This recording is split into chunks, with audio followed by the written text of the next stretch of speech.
Happy new year সবাইকে জানাচ্ছি। Happy new year আমার সকল ফেসবুক ফ্রেন্ডদেরকে জানাচ্ছি হ্যাপি নিউ ইয়ার। সবাই নতুন বছর খুব ভালো কাটুক।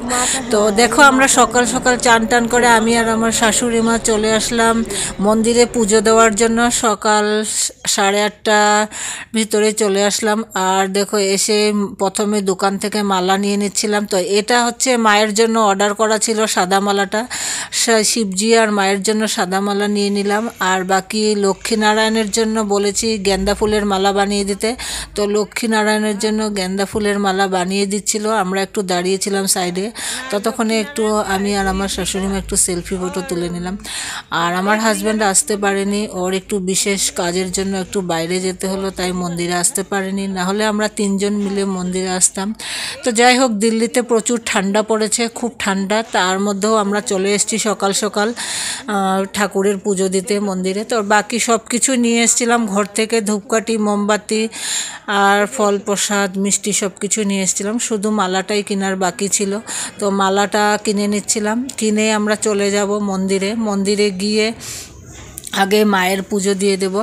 তো চলে আসলাম আমরা মন্দিরে এসেই ঠাকুরের বাটাটাকে সাজিয়ে দিলাম। এই যে ফল আর মিষ্টি দিয়ে নামগোত্র দিয়ে দিলাম, ফুলের মালাটাও আছে। আর আমরা পৌষ মাসে লাল মূলো দিয়ে পুজো দিই, তাই লাল মূলো নিয়ে এসেছিলাম। আর মা থালাটাকে রেডি করে নিচ্ছিল, ফুলের মালাটাও দিয়ে দিচ্ছিল। আর এই যে লাল মূলো দিয়ে পুজো দিতে হয়, আমাদের নিয়ম আছে, তাই নতুন বছরের দিনে লাল মূলো দিয়ে মাকে পুজো দিলাম। তো মা বাটাটা দিয়ে দিল ঠাকুরমশাই পুজো দিয়ে দিচ্ছিল। আর আমাদের মালাটা পরিয়ে দিল মাকে। তো মাকে খুব দারুণ লাগছিল দেখো। তারপর আমরা পুষ্পাঞ্জলি দিয়ে দিলাম। এখানে পুজো শেষ হয়ে গেল। পুজো শেষ করে আমরা চলে গেলাম লক্ষ্মীনারায়ণের মন্দিরে গিয়ে পুষ্পাঞ্জলি দিয়ে দিলাম। আর দিকে আমাদের মালাটা ঠাকুরমশাই পরিয়ে দিচ্ছিল মা লক্ষ্মীনারায়ণকে। আমরা গেন্দা ফুলের মালা নিয়ে এসেছিলাম। তো দেখো খুবই ভালো লাগছিল। তো এখানেও পুজোটা দিয়ে দিলাম ভালোভাবে। তো প্রতি বছরে আমরা আসি এই মন্দিরে, এসে আমরা প্রতি বছর পুজো দিই। নতুন বছরে প্রথম দিন আমরা পুজো দিই। তারপর চলে আসলাম শিবের মন্দিরে জল ঢাললাম, তারপরে পুষ্পাঞ্জলি দিলাম। আর এদিকে আমাদের নিয়ে আসা সাদা মালাটা, এই মালাটা আমরা নিয়ে এসেছিলাম।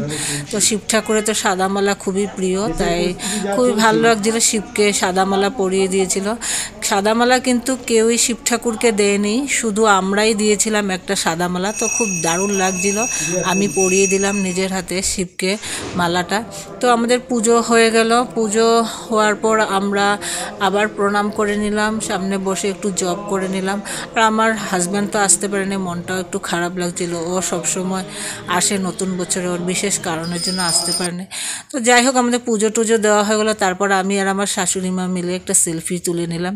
তো যাই হোক, ভিডিওটা শেয়ার করলাম, কেমন লাগলো। আজকের ভিডিওটা এখানে সমাপ্ত করলাম। আবার আরও একটা নতুন ভিডিও নিয়ে জলদি চলে আসছে তোমাদের কাছে।